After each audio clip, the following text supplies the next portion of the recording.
All right, we want to welcome you in to Football Junkies United. I'm Ty Barlow. This is Ster Barlow. We are going to be breaking down Week 16 NFL's top 10 players of the week. And so I'm going to let Sterling kick us off. And we're just going to kind of talk about the players. And then if you guys have comments about these players, feel free to leave comments for us as well. We always answer the comments, so we'd love to have you engage with us as well. But these are our top 10. So to start off, it was our Monday Night Football, Brock Purdy. 5 touchdowns, 295 yards, 25 for 34 passing. Only 1 interception, but when you're throwing 5 TDs, yeah, it's fine. Deadly. Yeah, he was straight deadly. And I just thought he was super efficient, too, the whole game. Yeah. So it didn't do much wasted things, so. Well, he is coming into form.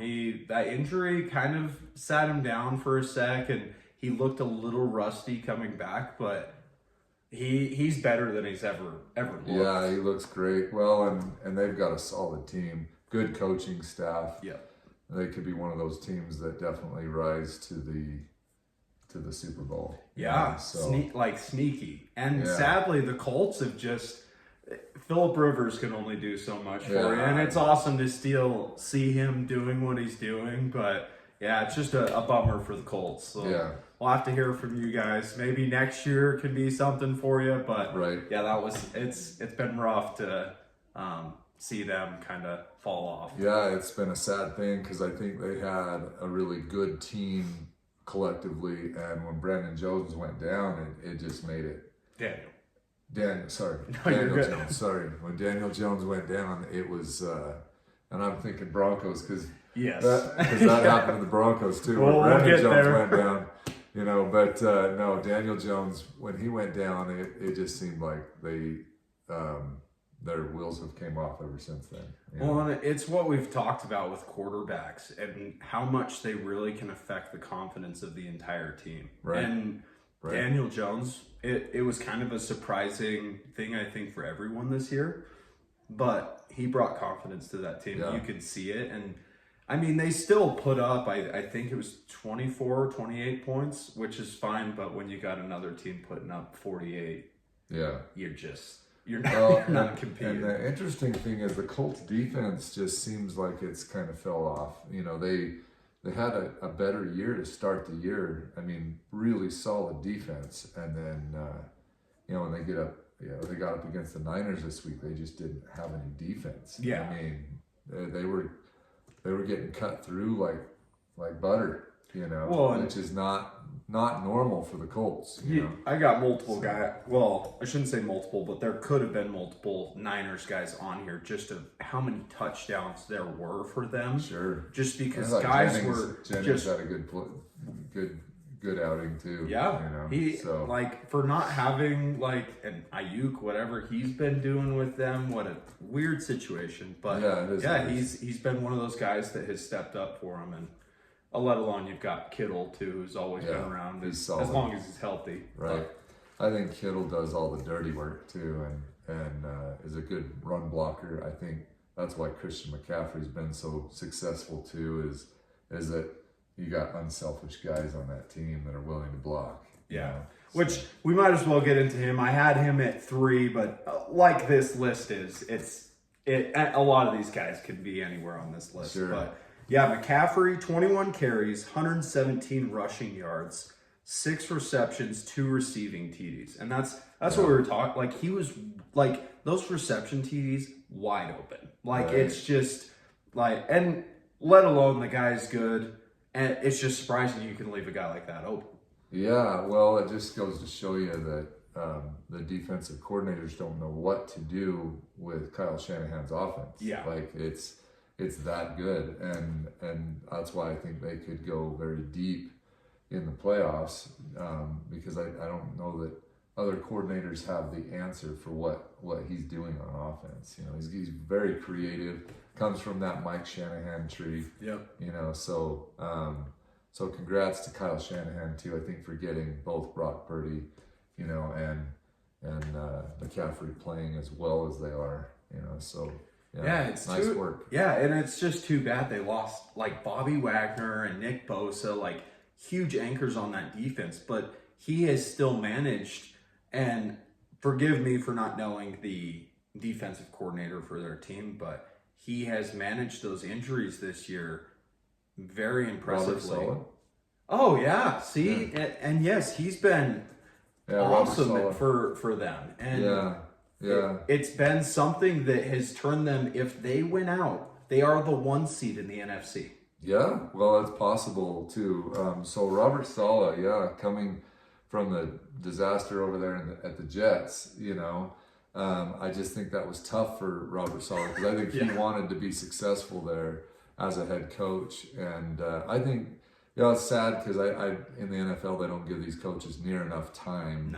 Because if you're not in the playoffs, man, you get fired. It seems like, right? So it is sad because I think Robert Saleh would have eventually built something there and I think he'll get another chance to be a head coach here. It's just some coaches though are better coordinators. That's just how it is. So kind of Josh McDaniels reminds me of somebody like that. It's tried head coaching 2 times, just has not worked for him. But when he is just coordinating the offense, man, I mean, look at New England. They're doing great. I think that's a whole conspiracy, and we can dive into that. But I purposely think that he has left and purposely tried to destroy teams like our Broncos, and then has just went back to his hometown. But we can get into that. We can talk about conspiracies, but not a big fan of the guy. But he is a great offensive coordinator. I think he was trying to give the Raiders a run, but he just could not get them turned around either. But Pete Carroll's having a hell of a time trying to do that too. So I think I don't know that it's all coaching there. I think there's a lot to winning, in the NFL, and I think it does start at the very top. I think when you think of these teams that are really starting to shine now, I mean, it starts from the top down, ownership, then the coaching staff, down through to the players, and so. Anyway, we're gonna continue with our top 10. Yeah, we can go all day on how things are there in the NFL, but we're gonna get to our next one. So our next guy is James Cook. He had 16 carries, 117 rushing yards, and 2 rushing touchdowns. Yeah, I thought he was an absolute beast for the Bills, and he's just been solid all year long. Great fantasy pickup. Yeah. Even though I am finishing 7th place, it's not great, but. Yeah. Well, it's fantasy. We'll have to, that's a whole nother discussion. Yeah. Congrats to James Cook. I thought he played well. We'd love to hear from you guys, you Bills fans. Are you guys excited about this? I think they've really won some games in all kinds of different ways. But James Cook is always one that's getting them, those touchdowns, those explosive plays when they really need them, along with Josh Allen. But he's such a good complementary player to Josh Allen. And so, Bills fans, we want to hear from you. This could be your year. You guys are definitely heading into the playoffs, and so I'm gonna say AFC's wide open. It is, and I think you guys, even if it's you're a wild card team, that's the most dangerous wild card team I've ever seen. So I'm excited to see how these playoffs shake out. But we'd love to hear from the Bills fans, and congrats again to James Cook. And then a old Bill. Stephon Diggs with the Patriots. 9 receptions, 138 receiving yards. He's lighting it up. It was something they were bringing up in the broadcast quite a bit too. He has just turned himself into a leader for that team. Yeah. Let alone Drake May is a great player, but he is one of those guys, you see him on the sideline lifting guys up, just hyping everyone up, and you've just seen the growth with him. And it stinks that he got that ACL injury in Houston when you didn't really get to see him for a sec. But it seems like he's found a good home with New England. And, great game. Yeah, well, and he's playing well every week, too. It's like, this is just one of his best weeks that he's had. But Stephon Diggs, like you said, has been very done well all year long. So And we also want to hear from Patriots fans.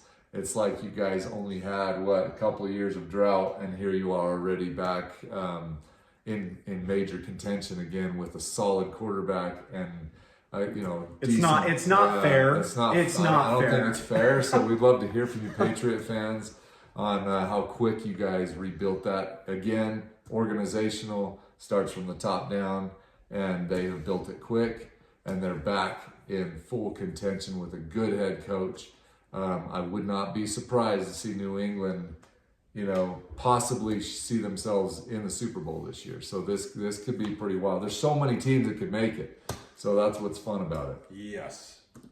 Another guy on the Bills who helps out on the defensive end, that's Greg Rousseau. I think I've brought him up before, but 2.5 sacks, 7 QB hits, 10 pressures, 2 tackles for loss, and 3 total tackles. Yeah, he's a beast. That is what we have talked about before. The Bills just need someone on the defense, and that's where it was a closer game against the Browns, but they came through when they needed it, and he was a leading cause for that defense. Yeah. Well, I think, too, the Bills sometimes have gotten used to relying on the offense just dominating, and that they don't have to really be as sharp on the defensive side of things. But I think if they're going to get to the Super Bowl and win it, they're going to need guys like that. Yeah. They're going to need solid defensive players that show up every week, consistent. Because now that you're getting into this end of December, heading into January football, man, it's going to be, it's got to be complimentary all the way around. You need help from all angles because you're going to be playing the best of the best, and only the best will rise to the top. So we'll see what happens there. And they need it. They need to. I'm sure they're going to take either that wild card spot for sure, or they could sneaky get there is a path for them to get the 1 seed. So of course we as Broncos fans don't hope for that, but there is a path. But you guys, I'm for sure, 90% sure you'll be in the playoffs this year. Absolutely. You'd have to fall apart. Right. Big follow-up. Our next guy, and this could just, I think he's had a pretty good year. He's just, we'll see what the team does, but it's Cam Ward. He was 21 for 28, 228 yards, and then 2 touchdowns against the Kansas City Chiefs. Yeah. Maybe it's just that they've given up, but I didn't realize any of the defensive guys were injured. Yeah. Unless I'm way off in that, but maybe there's the confidence thing of losing your quarterback and then your backup. Yeah, I think that was such a huge win for them, and it's good for them. I think Chiefs, I don't know if you never know if our team's dogging it to get a draft pick, possibly, but I don't think they were in that game. I was gonna say he looked good, and that's why I've got him on pretty here. solid. But that's the thing, is you never know if they are dogging it to get a draft pick. But if they are, he still had a great game, still showed up, and that's the thing, is Cam Ward, I think he's going to grow into being one of the better quarterbacks in the league. I just think he needed more help this year. Exactly. Just more weapons, get the O-line fixed up, get that guy more confidence in the pocket. You can already tell he's comfortable. Right. Get him more comfortable, get him weapons. Right. He could be a very dangerous quarterback. We've seen the arm. He's a gunslinger. Yeah. And he can run too. Yeah. So he's kind of got that Lamar Jackson in him a little bit. So maybe not quite as fast as Lamar, but I think he's also got a really amazing arm. So it would be cool to see. I'd love to hear from you Tennessee fans on Cam Ward. What do you guys think he needs? What are the pieces that he needs around him to continue this kind of success? And I think he's got a few pieces there. Pollard's not bad. Yeah. They got some pieces that I think they just need a couple more pieces on defense as well, just to keep them in games. To let Cam Ward kind of grow into it. But I think he's going to have a good year, next year for sure. Yeah. So. Yep. So our next guy is a guy that is almost on this list every week, even though it was a loss for them on a very controversial 2-point conversion. But Matthew Stafford, just reading this yardage is crazy. 457 yards, and then 3 passing TDs, no interceptions. He's unreal. MVP favorite, I believe. Yeah, so we talked about this. So guys, remember we talked about Matt Stafford in that game he had right after that game. It was pretty wild game because you had some players that had amazing stats for the Rams in a loss, So that's what was so crazy to me, is that he had that 457 plus the 3 touchdowns, and they still lost, So it goes to show you how strong Seattle played. I thought that was a great game battle. NFC West, other than of course the Cardinals, but a battle. We'll see how it turns out. Niners, Seahawks, man. We'll see who rises to the top there. I think it's possible all 3 could make the playoffs. Oh yeah. So, and I think they probably will. But who will rise to the Super Bowl out of those 3? I mean, I was shocked that the Rams didn't win that game, a little easier. But then when they lost the game, I was like, holy crap, the Seahawks are for real, And so you Seahawk fans, I've heard from you already, and I know you're out there, but tell me your chances, tell me what you think. I think you guys are like that dark horse. I think everybody thinks that the Rams are probably going to be the one that does it.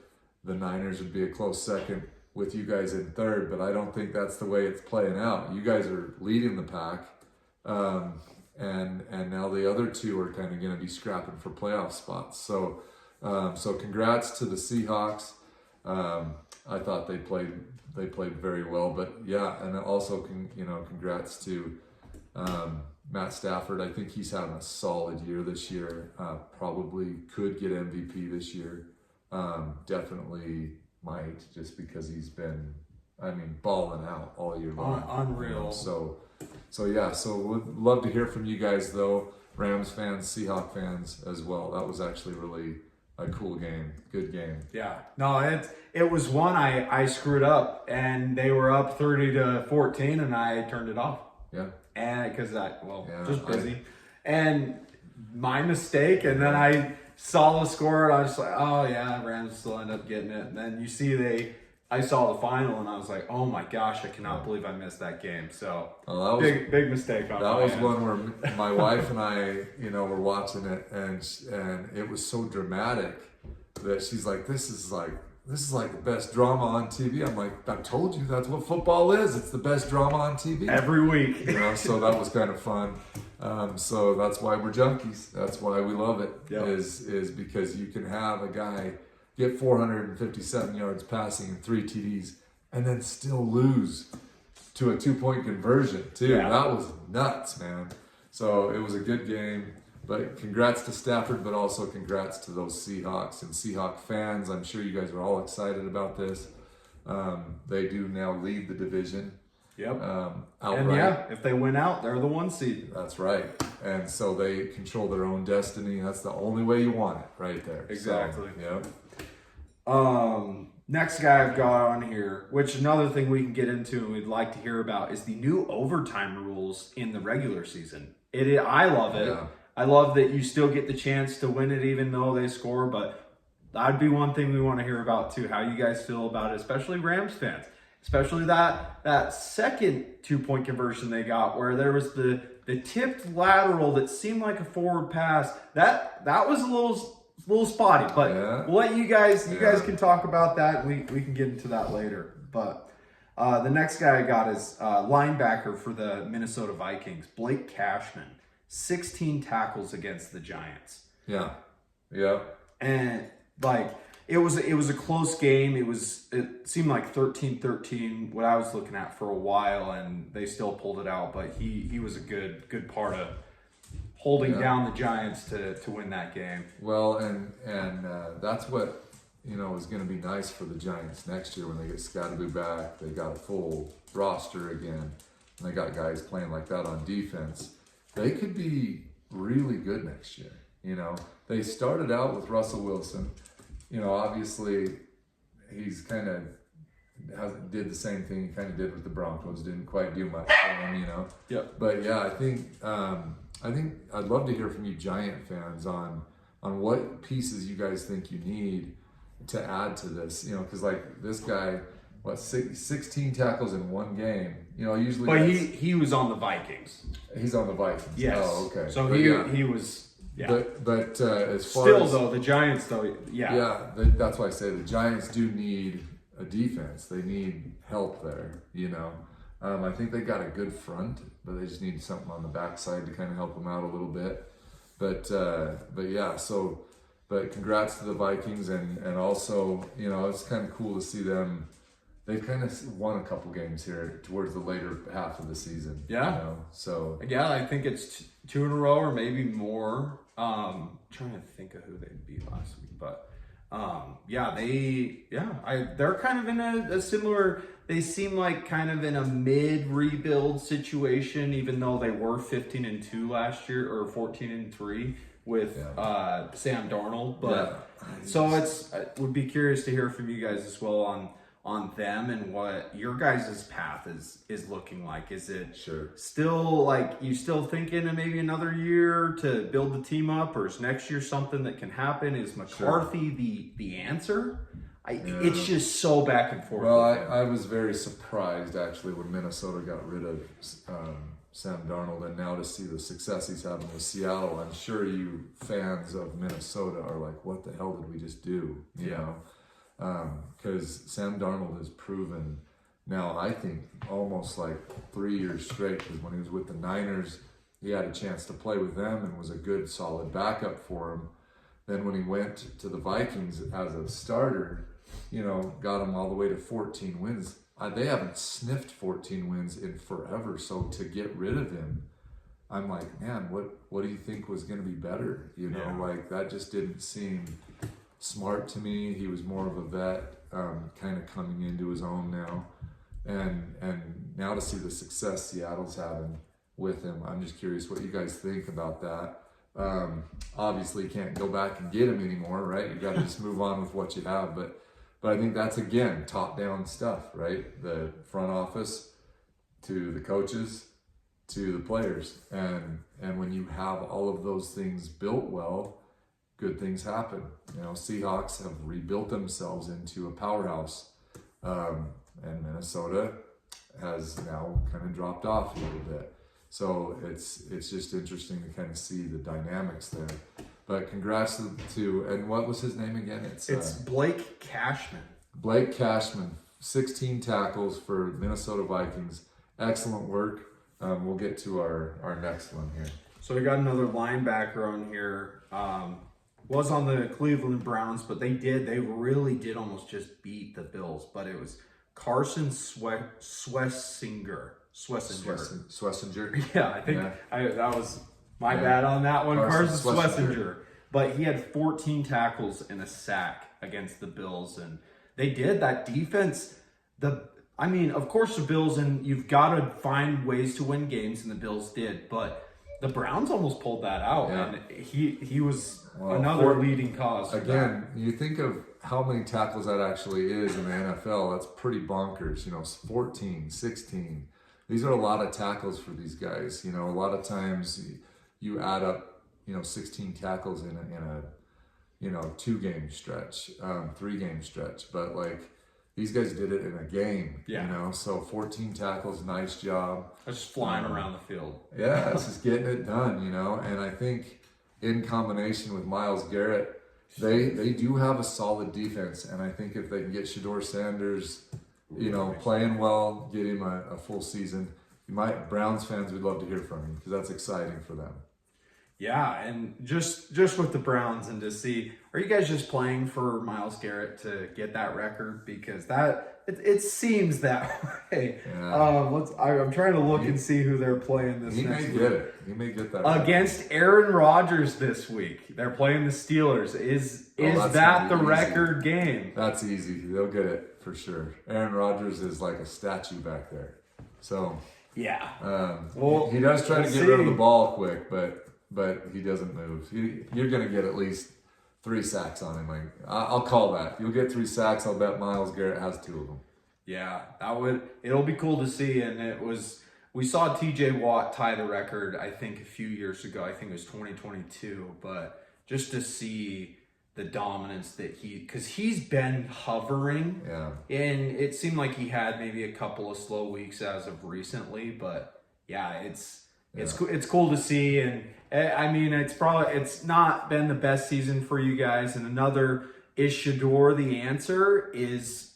Are you still looking for maybe another quarterback? We'd like to hear about that too. Yeah. But for our last guy, I've got Nick Scott. He is the safety for the Carolina Panthers, and he seems a little bit like our guy that we like, Hufanga. He had 10 tackles as a safety. Nice. Yeah. Like that's a dude that's just, let alone a linebacker. A safety that's coming all the way from back there and making that many tackles. That's hustle, man. That's a beast. Yeah, that's hustle, and you're getting the job done, So that's the cool thing is when you can have help like that from your back end, it does allow for some attack happening, with your linemen and your linebackers. So excellent safety play. Again, 10 tackles for a safety. That's pretty. Obviously you don't want your safety making that many tackles. That can be a bad thing too. True.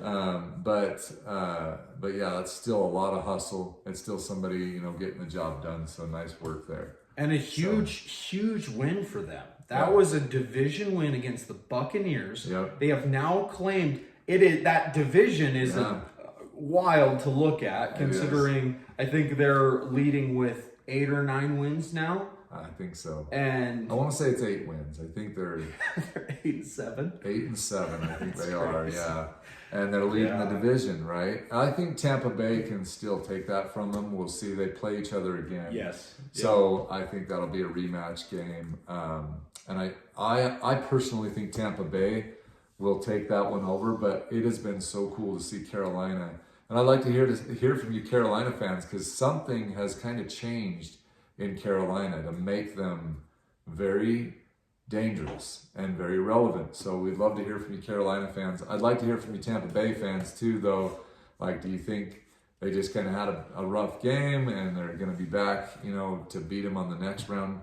That's what's so cool about in-division games. I feel like there's rematches that come, through, and I think that's going to be a fun rematch on that game. So, yeah. Yeah, that's going to... It's a playoff spot. It is. It may whoever, not whoever seem wins like it, man. a great... And it's a home playoff game.